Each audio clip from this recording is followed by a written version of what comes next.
Hey everybody, welcome to What Drives Us, episode 333 for September 11th, 2019. My name is Russell Frost, and I want to thank all of you for chilling for the last 2 weeks so that I could move my wife across country and be with her here. And I had to take some time off. So thank you for hanging out. We have a big show. We have a huge panel. Let me get this show on the road, as I like to say. I have no idea where they are in the squares, but I love seeing them on Skype because, man, that video clarity is so much better. Our friend in Canada, he has the biggest Aero Wheel collection in Ontario, Mr. Mark Coughlin. Hello, everybody, and no, you can't have one. The biggest Tesla Aero Wheel collection. I think that's pretty clear. Yeah, you know what I mean? That's right. You just cannot have one. Nope, they're all mine. It's amazing, though. I mean, you just drive around town and you just pull them off the cars. You get all you want. I don't think it's that big of a deal. They come right off. You just incriminated yourself. Right. All of a sudden, well, the man suggesting a crime spree is our friend in Missouri, a dual Tesla owner, Mr. Evan Fusco. Mr. You caught yourself there, didn't you? I did. I said Mr. and I went, well, Mr. Doctor. Dr. Mister? I'm glad to be back. It's the worst 2 weeks of my life. I'm so glad to be back. Oh, Evan. I have a little tear in my eye. Russell Sentimental.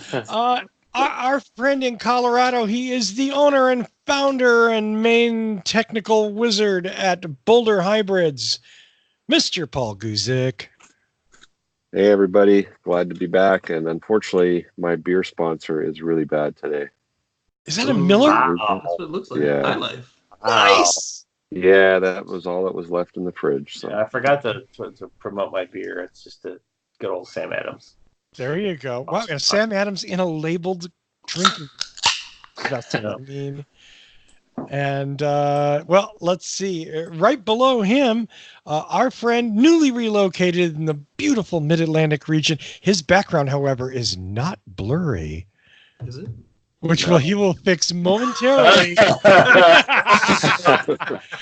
I like to call him Mr. Casey Green. Yes. I unblurred it. You guys are the first to see the unblurred office. It is also quite Spartan, but we'll fix that. And it's not blurry again. Right, I turned off the blur because you turned it off. Okay. Clean-ish. Well, and last and certainly not least, a panelist that we don't get to see nowhere near often enough. I think of him personally as the president of Canada, but he goes by the name John. Hey, everyone. Glad to be on the show, of course, whenever I can. Well, I mean, you've been on the show, I don't know, half a dozen times, but it's literally been over the entire 10-year span. Yeah. Yeah. My third. I think it's more than half a dozen. It was a little more regularly. Was it? Regular in the beginning. I thought wasn't it? Wait, maybe. I don't know. I will totally go with that if that's your recollection, because, dude, I'm old, and my brain... We had him on audio only one time. I'm sorry? We had him on audio only one time. Oh, I'm sure. Yeah. Yes. Oh, yes. I'm sure he probably did more than a couple audio episodes. Well, let's get going on the news this week. And speaking of Mr. President of Canada, John has our leadoff story about our friends in Germany, but it might not be who you think. Yeah, so of course the Frankfurt Auto Show was this week, and big news on the electric front. Volkswagen has just released their ID.3 or just ID.3. That's their first mass-produced electric car. That's meant for just affordability for everyone. It's a good size, and after seeing months of camouflage, we finally get to see it in the flesh. And we finally get to see the details of the vehicle. And I like just to start off. Unfortunately, this vehicle will not be available in North America. However, of course, because it's a car. They're gonna send some diesel Jettas instead. They're going to send some crossovers because that's all the rage in North America. Clean diesel crossovers. Yes. So the reason why we're talking about this is because this will be important for the basis of the vehicle that is coming to America, in about 2 years' time, and that will be the ID4 or ID4X for all-wheel drive, presumably. So this is just, I guess, kind of a preview of what we can see. In terms of the architecture, obviously not the body style, because we'll get a crossover style, and it's going to be much larger than this particular vehicle. But anyway, let's get to the specs here. There's going to be 3 versions. One starting with 52 kilowatt hours, then moving up to 62 kilowatt hour, and then the top of the line will be 82 kilowatt hour. And the range is from the base models, according to the European WLTP cycle, 206 miles for the 52, 263 for the 62 kilowatt, and 343 for the 82 kilowatt hour. Now, the base one, the estimated price will be below 30,000 euros. Now, that is, I think, a little bit more expensive than the Leaf, but the range is higher. So it has that going for it. We can't really, convert that into American dollars directly, with taxes and sales taxes, import taxes, and all that, and of course regional differences. But anyway, I'm thinking, looking at the specs, the mid-range is what they're going to launch initially, or at least that's what the base, the first edition is going to be based on. With 263 miles, has a sweet spot of 100 kilowatt DC. And if you go down to the base, it's 50 kilowatt DC, and if you go to the top, it's 125 kilowatt DC. So there are differences in not just the battery size, but also how fast it can charge. And so of course that will depend on your usage and how you use the vehicle and how fast of a charge you need. With that middle range and that 100 kilowatt DC, you can charge 180 miles in 30 minutes. So Like that. That is the best part.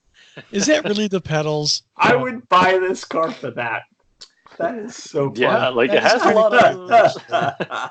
I'll give you that. It's Yeah. cute. And did they say if it's a liquid cooled battery? I assume so. But I presume so. I did not see that in the press release, but I presume so. That makes sense. It is mid-mounted, of course. That's part of the car. It is rear-wheel drive, which is a nice surprise. Single-speed transmission. The specification of that, it's about the size of a Golf. It's 167.8 inches, so quite small. But the wheelbase is 108.9 inches, and that's almost like mid-size / full-size wheelbase. So you get a lot of space inside, and cargo is a decent, well, small to decent 13.6 cubic feet. So most of that space has gone into the cabin for passengers. And again, you're showing some photos. I think it looks kind of cute. There's a lot of little, I'd say, features that you might find on a Japanese vehicle as opposed to a European vehicle. The pause and play pedals being one of them. The different color schemes that you see down there on in the photos there. Apparently, the headlights will kind of look up at you and kind of wink as you approach the car. That kind of playfulness that's kind of built into the vehicle. Kind of some of the highlights, the base model started 18-inch alloys, lightweight alloys, moving to 19 mid-range, 20 for the loaded one.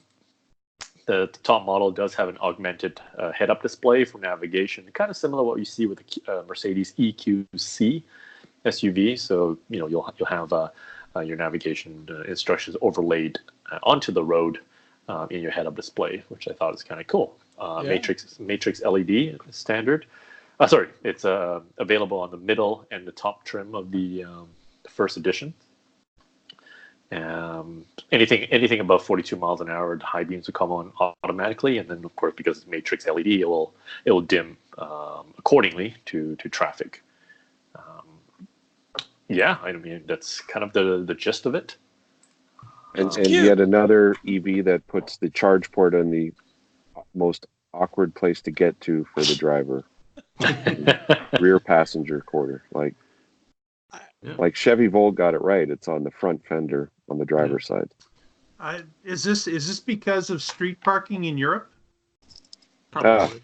That might Possibly. be. Yeah, street charging. All right. Yeah. Okay.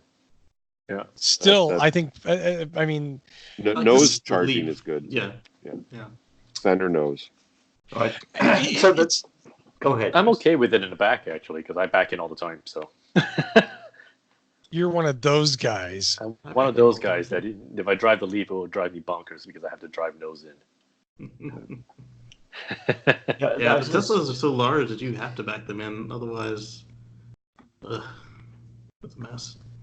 I was going to say the thing that strikes me, though, looking through those pictures of the chassis and even under the hood is, I mean, it's the new normal for vehicles. You know, like the skateboard design is like, oh yeah, okay, that's how we build a car now.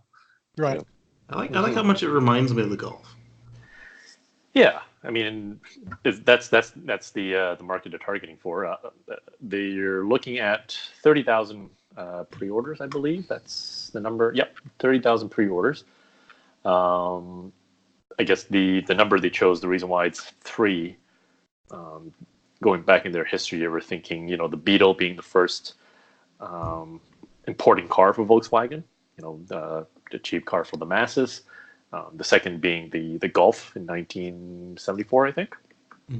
So they're thinking that this will be the Volkswagen's third, momentous car in its history. I disagree. The bus was the second most important car. Oh, yeah. I was waiting for Paul to say that. Thank you, Paul. Then the Golf, and then this one. Now, does anyone notice do the wheels look overly large on this car? They do. Yeah.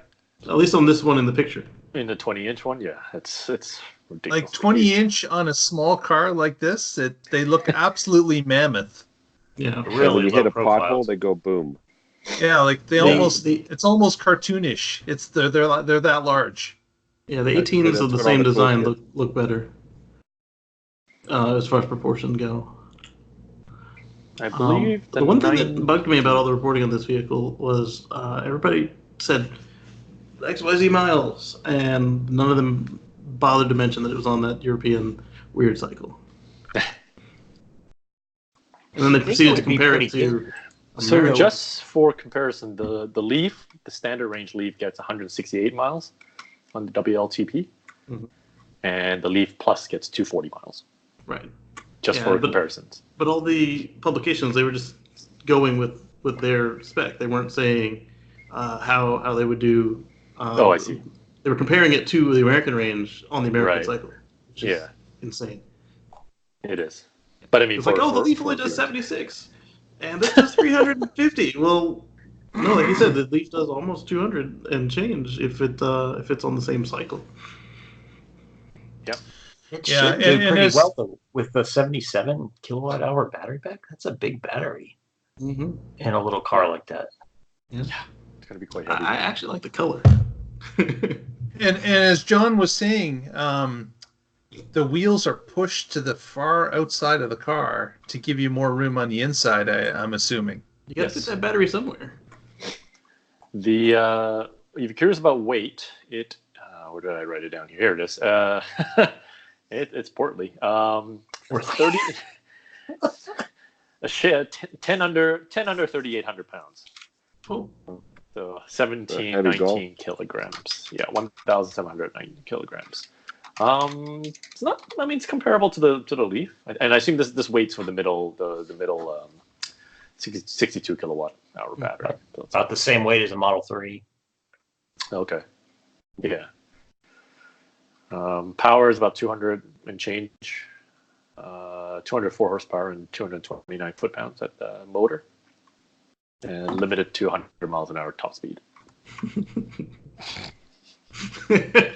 As if anybody wants to go that fast in that car.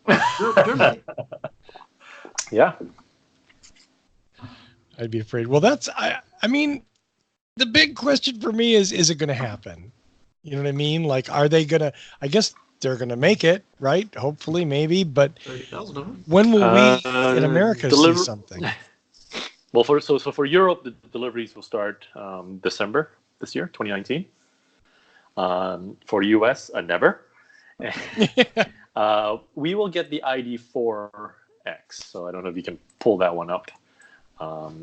So it'll basically be a crossover based on this platform, the NEB platform, and I believe the target year is 2021. I don't know the exact month or quarter for the Time 5:30. Uh-oh. Someone's got to get up early. Uh-oh. That's an early, yeah. Yeah, I can't seem to ever silence that thing. I don't want to wake up at 5:30. And Norway still has boatloads of tax incentives to buy EVs, right? I don't know how much of it is left. Yeah, I was just going to say Because that would be reason, a good market for them. It's Europe and The photos of the ID3 and ID4 look pretty much like the Model 3 and the Model Y. Yeah. There's like little difference. this is sort of that low coefficient of drag syndrome. I think rather than somebody copying somebody else's style. Oh no, I didn't mean style. I meant literally like Model 3 is this size and the Model Y is just a hair bigger. Right. The ID3 and the ID4 is just a hair bigger. And it's the exact same shape, size. I mean, not size, but everything looks like it just puffed it a little bit. Yeah, I get where he's coming at. I get where Casey's coming at. Coefficient of drag is 0.267. Wow. It's good. That's a little higher than I thought it might be. Now the ID4, they're just showing in like prototypes, and I've got a picture up that's showing it in camouflage, but it does look a little bit taller. So that it's got that CUV styling. It's a little bit bigger, it appears, than the 3. But I'm just curious to why, like, if VW made an i3, why on earth would they not ship it or have it made in North America as well? Like, it's weird that you would spend the money on developing the car and then never release it in North America as well. Maybe they don't have enough batteries. And they didn't design the car with our standards in mind, like bumpers and whatever crash tests. And then we can't use those headlights at all because we have ancient regs. For now, isn't NHTSA looking into that and changing it? I hope so. That and mirrors. They're looking at mirrors for sure. I'm not sure about headlights. Mirrors are recent. Matrix LEDs, I think, were earlier. Here it is. NHTSA proposes to legalize matrix adaptive LEDs, October 12th, 2018. So, yeah. They're working on it. Speed of government. It is kind of surprising they wouldn't do that. Now, that said, they wouldn't sell it here in the U.S. Let's look at what Ford and what Chevy has done to their sedan lineup and go, big car companies have no faith that Americans are going to buy sedans going forward. Or hatchback. Well, keep in mind, Volkswagen, at least in the United States, will not bring the next generation Golf. It is only coming in GTI and R form. Golf. In Canada, we are, but not. So it just further goes to say that they also don't believe that we buy cars here. But with the electric, that's not so bad. They make more money selling SUVs. Oh, of course. Oh, both no more. But with the electric SUVs and electric CUVs, assuming they're fueled on clean fuel, it's not as bad as it could be. But in the meantime, they are more expensive. Well, of course, they make more money. But in the meantime, like while we're still mostly fossiled over here, it would be nice for them not to be killing off the efficient stuff.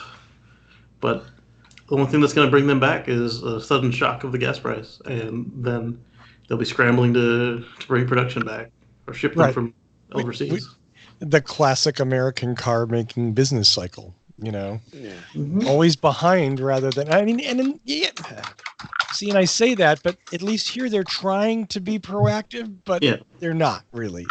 They're trying to drive the market in the direction they want it to go. They say they never do that, but they have forever. Of course. We have a related story, and for that, I'm going to go to Mark Coughlin. Yeah, related to the VW release of the ID3 and the talk about the ID4 is a unnamed Volkswagen executive confirmed to the New York Times that the company is already paying less than $100 per kilowatt hour for battery capacity. Wow. And even though the information is informal, it wasn't clear as to whether or not this was for the battery cells or the module or packs. But based on if it was a pack, then the cell would be vastly cheaper than $100 per kilowatt. We're assuming he was talking about the cell itself as opposed to a pack. Yeah. So, Okay. but again, the price point of $100 per kilowatt hour is the important part, where they're saying that they're already at that level, whereas it took other manufacturers a long time to get there. But of course, others who said they've already reached that amount, such as Chevy has said it themselves, and Tesla has said it that they're close to that, if not under that. Tesla keeps trying to dodge the number. Right. So it's something that certainly gets to the affordability of these cars, especially when you've got, in the case of the ID3, 3 different pack sizes, one of them being as high as 83 kilowatt hours. So being able to knock down that price under the $100 per kilowatt certainly helps in the overall price of that vehicle and being able to sell it to consumers. Yeah, like Chevy got in trouble for saying that they were paying that for the Bolt when it was about to launch. They got in trouble because it was LG that didn't want them to say that. Yeah. I'm looking at this wireframe of the ID3, and where does that high voltage cable in the back go? I'm sorry. I see the HVAC, and I see the charge port and battery pack connection, and some other, like, I guess the DC to DC. But that one going off behind the rear wheel? Behind the tire, yeah. What's up with that? That's a good question. Let me just share that photo. Is this the one that you're speaking of, Yes, Casey? that's the one. Is that the? Okay. That is the rear. Why is the radiator in the rear? They've got the car backward on the diagram. That's the front, and it's going to the radiator area or something up there. Don't you think? No, the mirror's up front. That's what I'm saying. I think the graphic over the chassis is wrong. It is rear-wheel drive. Well, over the rear-wheel skateboard drive. Well, that definitely is the front, and it is a rear-wheel drive car. Yeah. Oh, there you go. Are you speaking as to why they would run a high voltage cable up to the front, Evan? I'm speaking as to why they would have the radiator at the back. That, and why is that cable so big? That's a good point. I'm not sure. Is it all good questions? Fast charging? Well, no, because fast charging would go through the other set of cables. I'm sorry, the charging's at the back. Yeah, where all the cables are going, but there's one. Would it go for?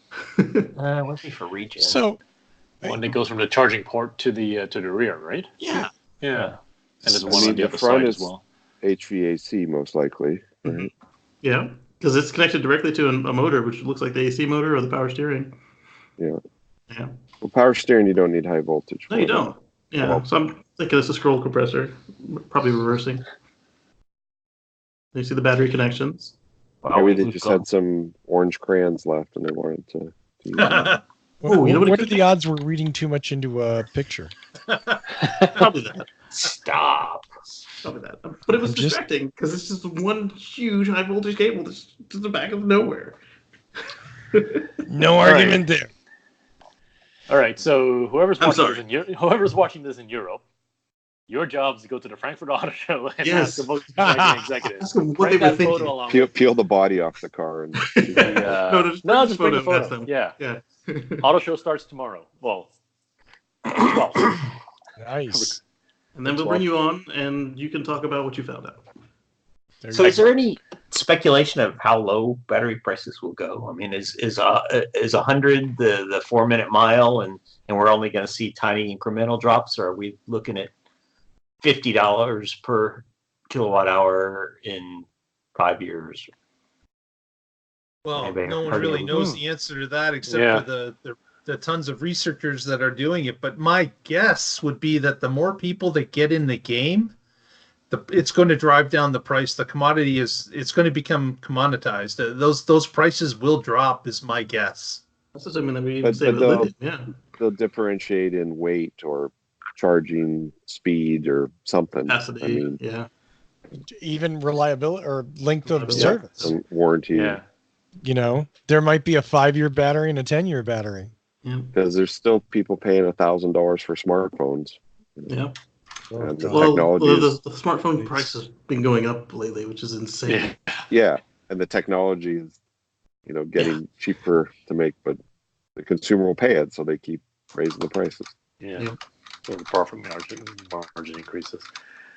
I don't know. I think maybe charging will be the determining factor. Like that'll be the next battlefront.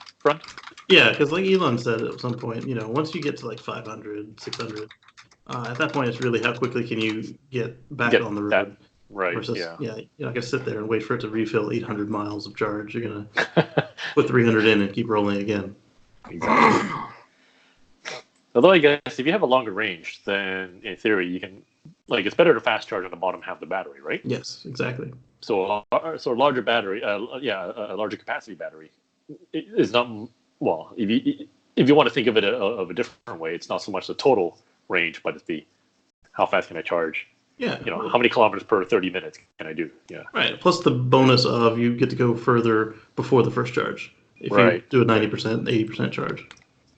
And like we've said before, if the auto industry get their act together and build charging infrastructure, that was well deployed, that would be more important than larger onboard capacity. Yeah, especially if they could And refill then it the quickly. cars could be cheaper. Yes. well. Because the less material No you put one's in. figured that out except Tesla. Yeah. Well, there you go. I don't have anything wittier for that. I had a layperson ask me this week. He said, "Why don't the folks like Rivian and the others buy into the supercharger network or Electrify America, or why don't they participate in making their own network or one that already exists rather than trying to go it alone?" Don't think does a startup company have that much money to invest? Yeah, No. and on well, I mean, so there's two different things. Any company can use anybody but Tesla's network. Well, you can use Tesla too if you pay in. Nobody's done that yet, though, and I think there's Yeah, probably a There's reason. a reason. I'm curious Yeah. what it is, other than Kinda not. curious. Uh-oh. Oh Did no. Casey freeze? Elon censored. Casey, come back. So I don't, He's back. there you Okay, go, Casey. yeah. So maybe they don't want you to come to a station that says Tesla on the front of it when you get there. Well, I mean, the Tesla thing, Tesla's pushing its limits in some areas right now as far as supercharger access. So in a way, the last thing Tesla needs to do is to piss on its customers by letting whoever, whether it's VW. Volkswagen They've or done that already. Yeah, but then they've released the Model 3 to the masses. Like, boom! Oh crap! I don't have enough chargers. The only ones that's really doing anything faster, like where they would actually push the limits, is Audi, and they're doing 2 of the stations where they, but well, no, not the rate, but if there's 8 pack anywhere, then only 2 of them are actually enabled for the high speed. For the higher speed. right. Yeah. Okay. I didn't know that. Yeah. I don't know. I mean, Tesla superchargers near the large population centers are pretty crowded already. So, Yes. without having to add other people into it. But if they have to pay in, then there's plenty of room to add more Yeah, stuff. you would also think that if they did have to pay in, that would increase the construction of those Right. said superchargers. Yeah. We're assuming a lot in these statements. Yeah. That Tesla has any desire. You know what I mean? Well, Right. we're going on their public statements. They said, "Hey, everybody's invited. Come along. Pay your way, and we'll put you in." I'd still say that's a big assumption. Okay. They didn't say You know what I mean? Like, I think that time might have come and passed as well. It might already be. It might have been an open offer in the beginning, And they changed But their mind. I think that over time they said, you know what, we're going to go it alone. Then we're going to benefit from it alone as well. Yeah. They said at one of the recent calls that they didn't want a moat, but it's a huge moat at the moment. Well, I will let you know too that Tesla recently has donated a bunch of superchargers to the Canadian park system. Yeah. And along with those level 2 chargers, they've also donated Clipper Creek chargers for the other cars. Yeah, that's one thing I've liked about them. Every time they put in more than... Yep. Anytime they've donated level 2s to communities, or in this case, Parks Canada, they've also donated the regular charger for regular EVs as well, which is, I feel, very admirable of them. Yeah. I've only seen 2 installs where it's all Tesla, where they didn't also put a Clipper Creek, or 2 or 4 even. It was incredible. Yeah. Yeah. These are the destination chargers, right? Yeah. Yeah, destination chargers. There you go. All right. On to the next one. Well, we'll see what happens with that. Speaking of electric cars and speaking of Rivian, who we mentioned, Rivian this week secured $350 million. That's $350 million from COX Automotive. And you're going, who's COX Automotive? Pretty much. Yeah. What's COX Automotive? Well, let me tell you some of the companies they own to give you an idea of how big COX Automotive is. They own Auto Trader. They own Kelley Blue Book. And they own Mannheim Auto Auctions. Wow. Those are some of the biggest names in cars in the United States. Yeah. This is a huge, obviously, $350 million is a significant amount of money. Amazon dumped $700 million into them earlier, and I think Ford was in for $500 million.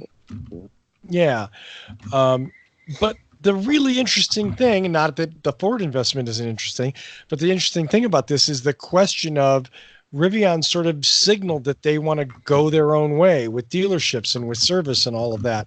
And the question is this Cox partnership going to open up some other possibilities for them? A lot of money. It's got to do something. So $700 billion from Amazon, 700 million from Amazon, 500 million from Ford, and 350 million from Cox. Yeah. Plus their private investments. Right. Plus the private money they've already had. And as the article... And they've shipped how many vehicles? 0. 2 or 3 prototypes. It's not cheap to make a car company from scratch, is it? No. It is not. Nope. So it's after meeting with Rivian and seeing what they're doing last year at the LA Auto Show, I came away impressed. Not like, oh, blown away, but I mean, like, it seems like they're really taking a very rational path to what they're doing. And they had a lot of really great ideas. Yeah. So it'll be interesting to see as they develop further, as we get closer to them actually deploying a product, how they do it. They certainly have the money, and they have some good strategic partnerships. Yeah, and I came away with the same impression after meeting them in New York and stealing some of their engineering time for a while. And I've got a buddy going down to meet them in Atlanta, I think this weekend, if not next weekend. And like you said, it wasn't like, oh my goodness, but it was like they know their shit. They are taking a measured approach, and they're differentiating themselves, and they're making a unique product that actually will stand up to the people that they are putting it in front of, the adventurers. And then I also like the way that they called out the adventurers could be people who never leave the pavement, but still need an adventure vehicle. I like their camp kitchen.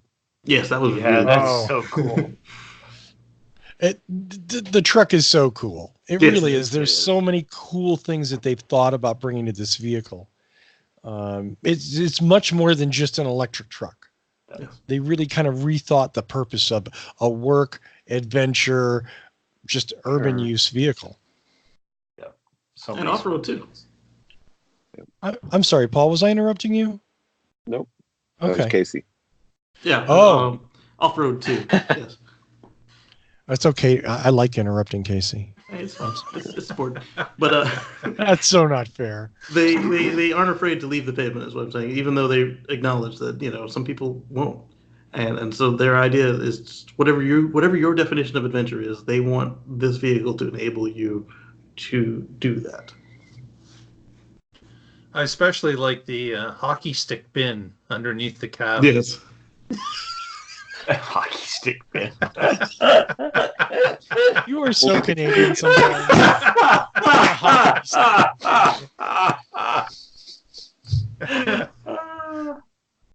That's exactly Like what was they it made. like? Was it Jaguar had like a umbrella that pulled out between the doors Yes. for England? Bentley. And Rolls Uh, Royce. Bentley. Rolls-Royce. All I'm going to say is the Prius V had a dedicated channel for umbrellas as well behind the Umbrellas. backs. I like the liquor bottle in the Prius glove box. Oh yeah. Was that an option, Paul, or standard equipment? It's a standard feature. If you Google Prius Yeah. liquor On a bottle, Gen 3. glove box. I love I that. believe there's one for the Prius C as well.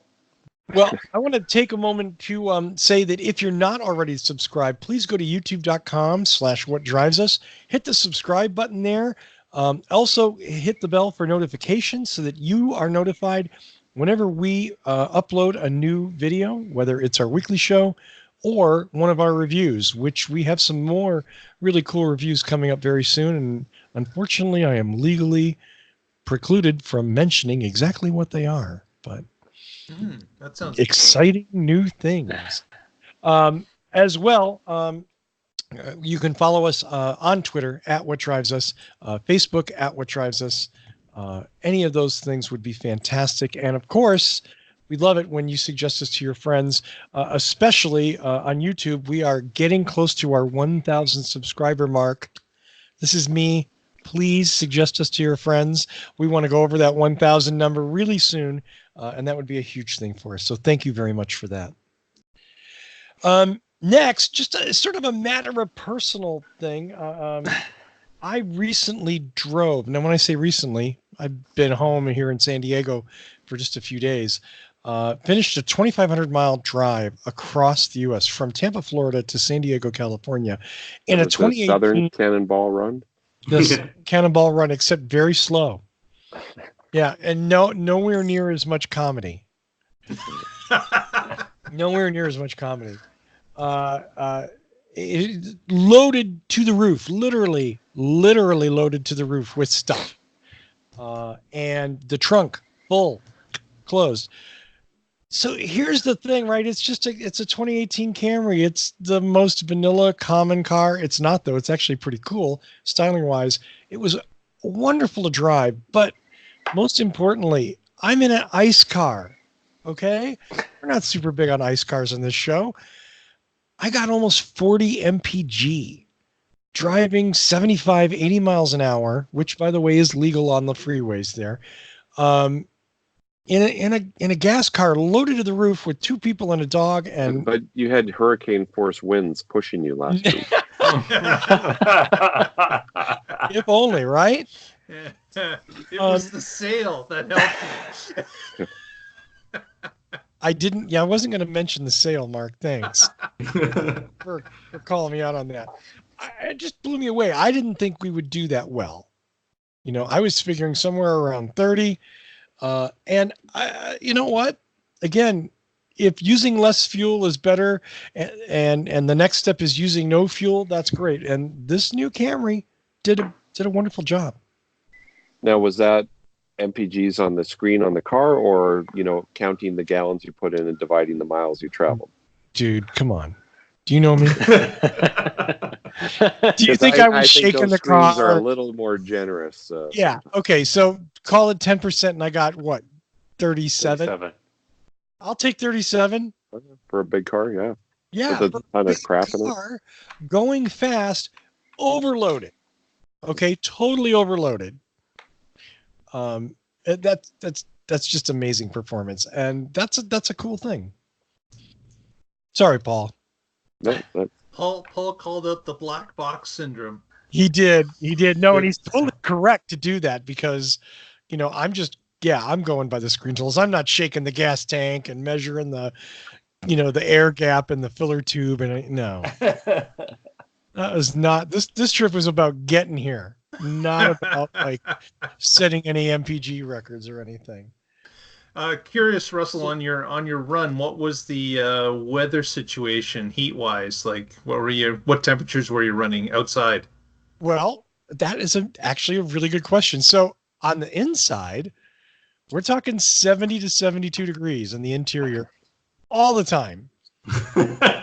When we left, even in Texas and Louisiana. Yeah, we were everywhere. When we left Florida, it was in the high 90s. When we were in Louisiana and Texas, it was in the low 100s.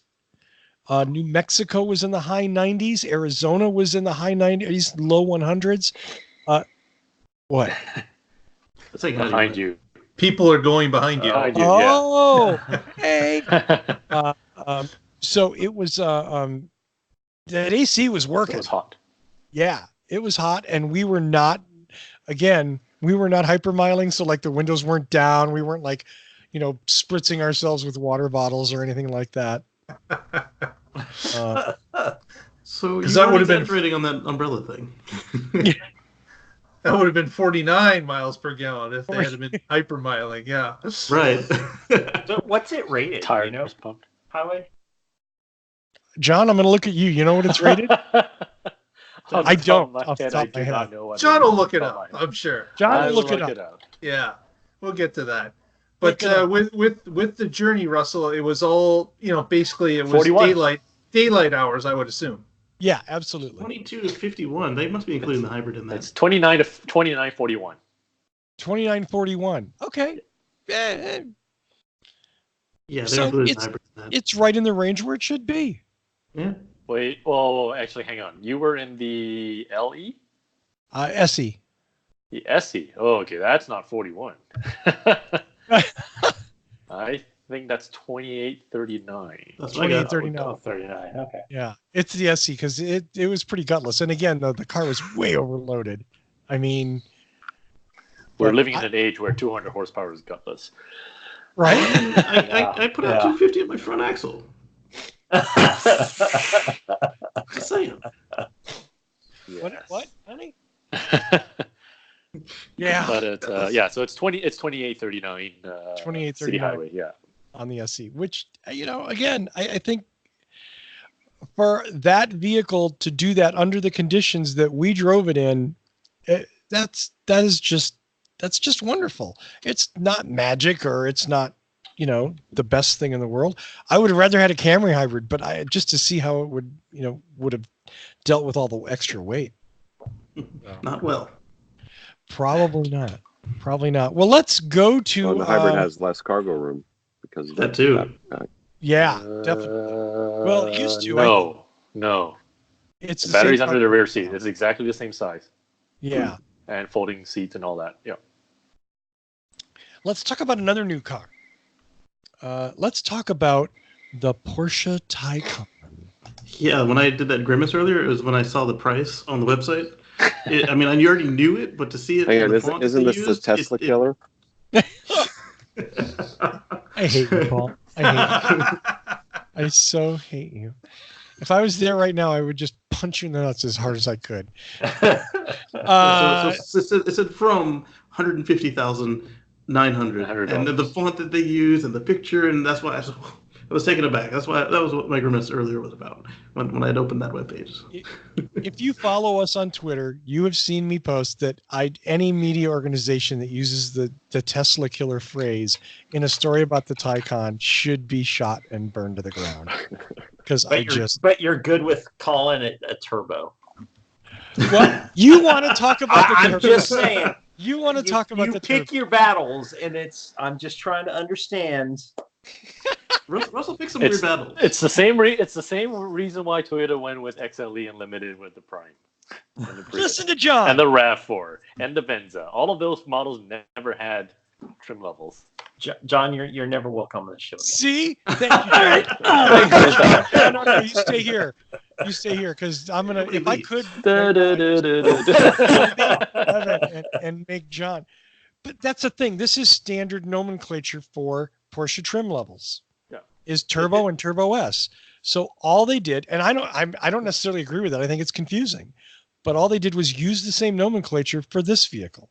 So That's it. the other So turbos their and Turbo client- S's, they have a turbo, right?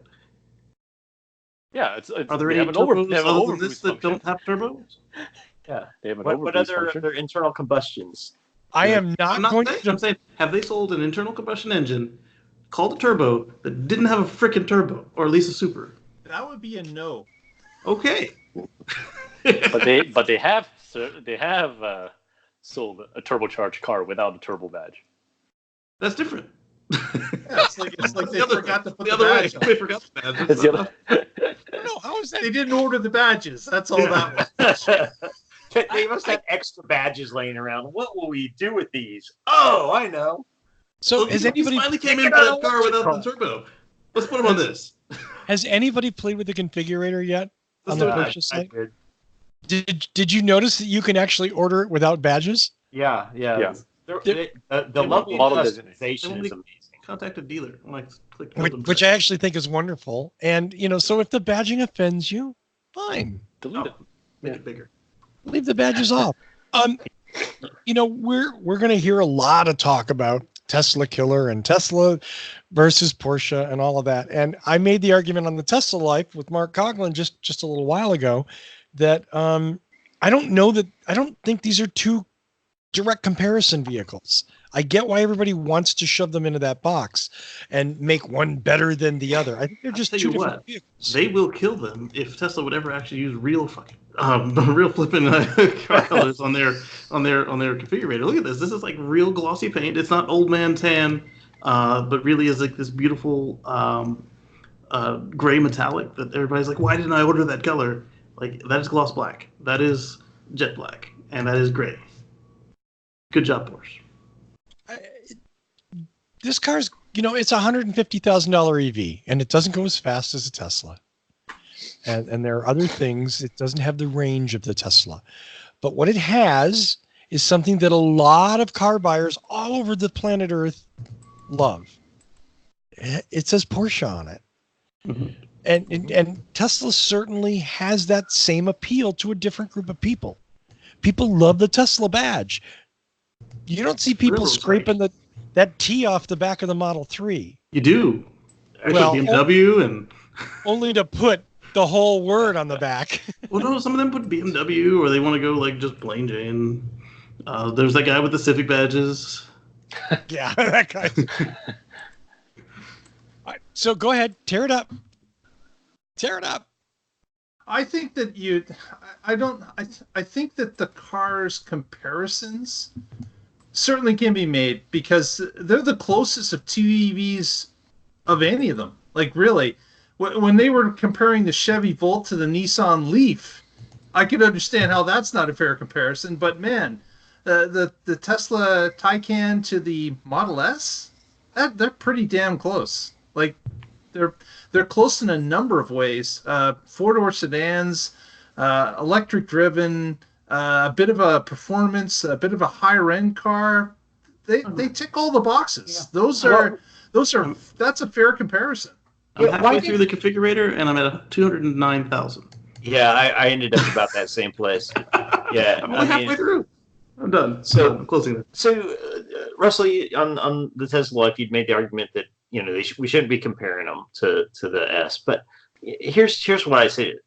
I think if they really didn't want to compare, if they really weren't competing, they would have made this an electric 911. Yeah, they would have made this a freaking sports car. They would have made it. Why did they go for a four-door version? Like, the people, like even Porsche people, a lot of them were upset about the Panamera.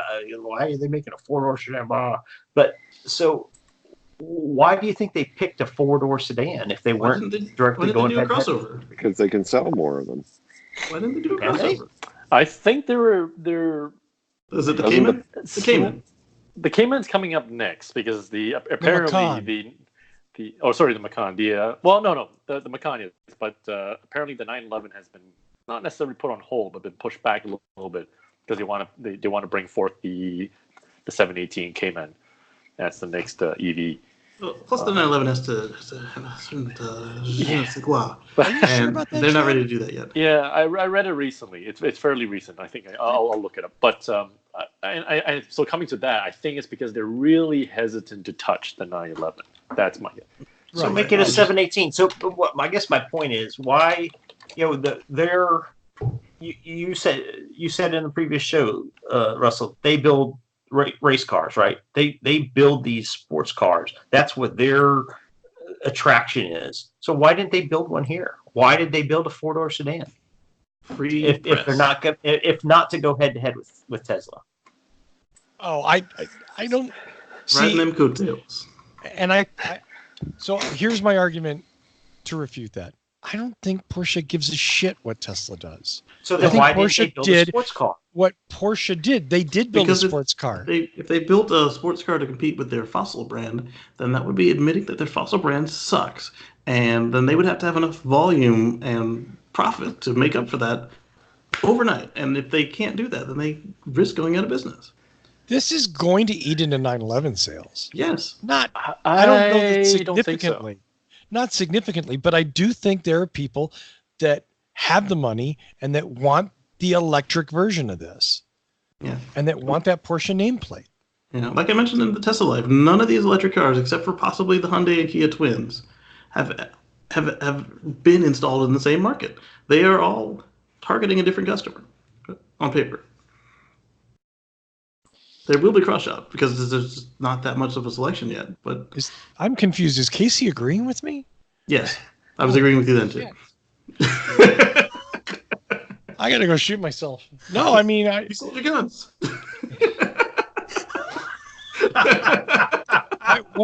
what, Evan? Come on, speak it. Just No, I don't think we disagree as much as it maybe seems, because clearly that price point is a different market than the Tesla Model S market. Because we can get to 209 and not only be halfway through the option boxes. There's no Right. way that we're the same customer. So I think just, and again, I'll refer back to my ophthalmologist friend. He wouldn't.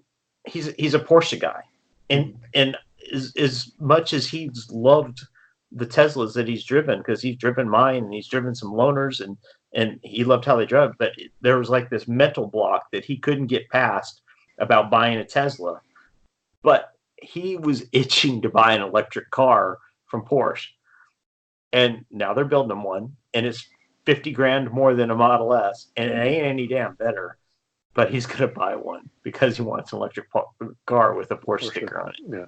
absolutely. And it's different. Is it better? In some ways, yes. In some ways, no.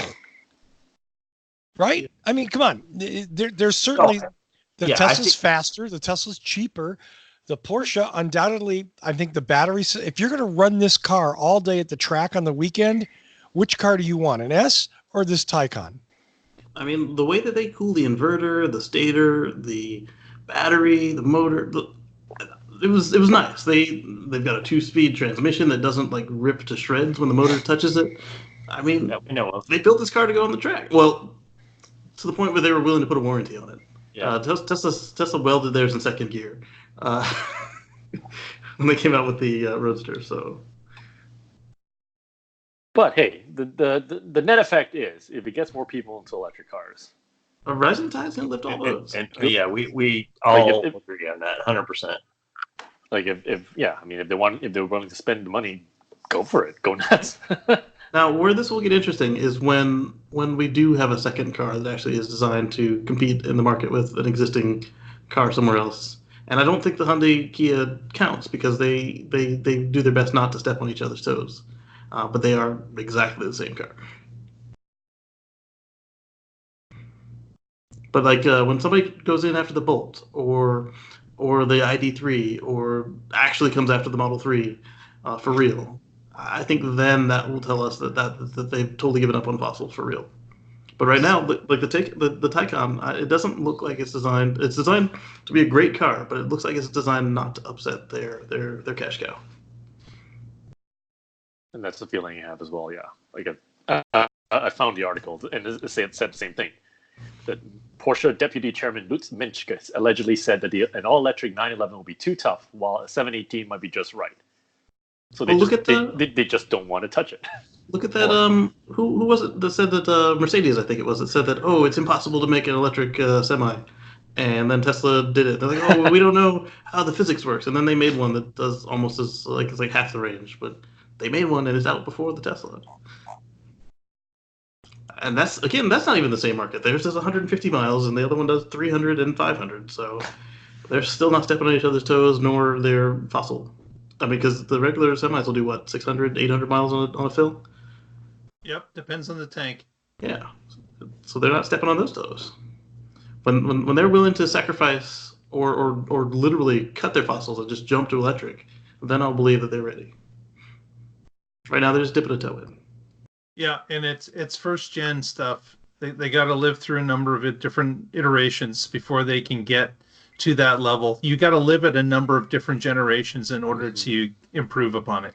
Yeah, and like we said last show, every single company that hasn't just left the market, like where they actually came out with a second one, the second one was leaps and bounds above the first one. Like they took customer feedback, they took what they learned from warranty repairs, they took like the engineers finally figured out how to do it in the price point that they wanted to do. So there's that thing you were looking for. They improved the range, they improved the durability.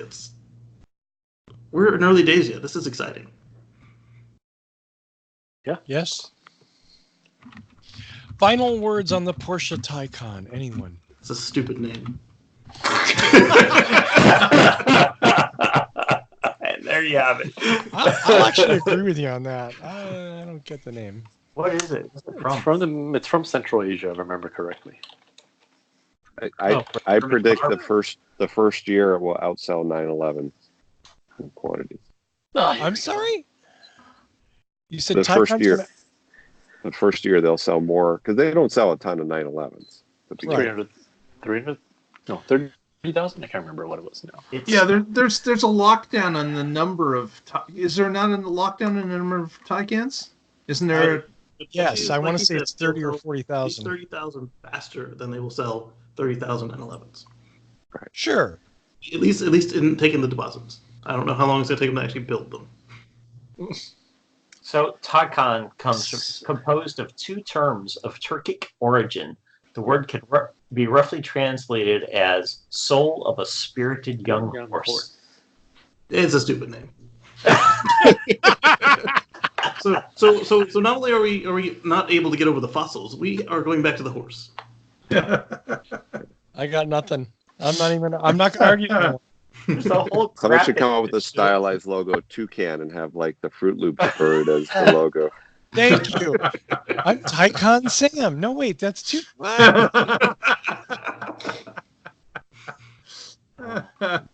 Yeah. And do the multicolored hood. Yeah, the Porsche Toucan. Get a cheap wrap, no problem. Yeah. Hang on. I'm going to share this screenshot of the description of the name, just because I had it. Oh my God. I mean, on the same page I am, yeah. It does evoke. And they probably emotion. paid some marketing company $50,000 to come up with that. Oh, or more. Yeah. That So, is amazing. horse. Can we talk about that font? Oh, stop, Porsche already. I don't like Wow, the that font. is something else. I don't like the font by itself, but with that car, it actually works. Really? Oh, no. Well, I mean, look at the front of the car. It's quite pretentious with those 4 LED lights on each side, and they turn amber when you turn the signal on. It's like, come on. More variety. Well, let's wrap this up. Anybody have one more thing that's... Mark, I'm looking at you. No? You don't want to mention National Drive Electric Week? That was going to be part of my out. So. Oh, okay. Well, then, Yeah. good to shout outs. Let's start with Mark. Just wanted to mention everyone, National Drive Electric Week starts the 14th of September, runs through the 22nd. If you're anywhere in North America, there's probably an event near you, if not more. So please check out the National Drive Electric site. You can just Google it and look on the map and see all the different events that are happening around you. If you happen to be in Southern Ontario, we're holding an event in Cambridge, Ontario. Please come out and support if you're in the area. We would love to see you. But if not, go to the map, find something near you, and go and if you visit. have a Model 3, bring it to the event so Mark can get some more wheel cups. Bring the Model 3 Performance with the Sport Wheels package. That way he can't lift your wheels. I want to see that collection grow. Yeah, Mark, stop slacking. Everyone who brings Mark a Aero Room gets free entry to the There event. you go. Yes. Oh. He might trade you an air wheel kit for a and a box of Timbits. The box of Timbits. I want some Absolutely. Timbits. That's right. Man. Mr. John B. Yes, Any sir. shout outs? No, none this week. Nothing? Okay. Well, I do hope it's not as long until the next time we see you on the show, sir. Hopefully. Shorten that interval. Come on. Yeah, shorten that interval, and thanks for coming on Appreciate you. today, Yeah, no worries. Yeah. Dr. Fosco. I have no shout outs. No shout outs at all? No. Oh, I'm Fine. sad for you. That's for you. Kimberly just said no shout out to her. Oh. Oh, shout out to Kimberly. How are you Okay. doing, Kimberly? She says she's sick and you're a doctor. She needs you. She's saying she wants to play doctor with me. No, Oh, she whoa. did not say Oh, no. that. No, Sorry. Must have misheard. I don't think that's in the cards at all. Mr. Green, if only you had a YouTube channel to plug. I have a YouTube channel. So youtube.com/KCGreen. That's KACEYGREEN. I'm much more rated G than I was today, but it's still good information. I still get fired up about it, and you might learn a thing or two. As you can see by the office, I've got my computer set up back. I don't have a desk or a bookshelf yet, but that's okay. And you might be able to see my camera on the floor over there. It needs to go in for warranty work, but that's okay again, because my computer is full. It is asking me to remove stuff so I have space. So I will be making some videos, getting them up to YouTube, and you will be able to enjoy them. And my Tesla Sentry Cam has been recording all kinds of crazy shit. So I'm actually going to start a new segment on the channel of just random stuff that my car happens to catch. So it will be, if I know what's going on, you'll hear me talk about it. If I don't know, it's going to be even shorter, and it'll just be a clip of like, WTF, dude. That's youtube.com/KCGreen, KACEYGREEN.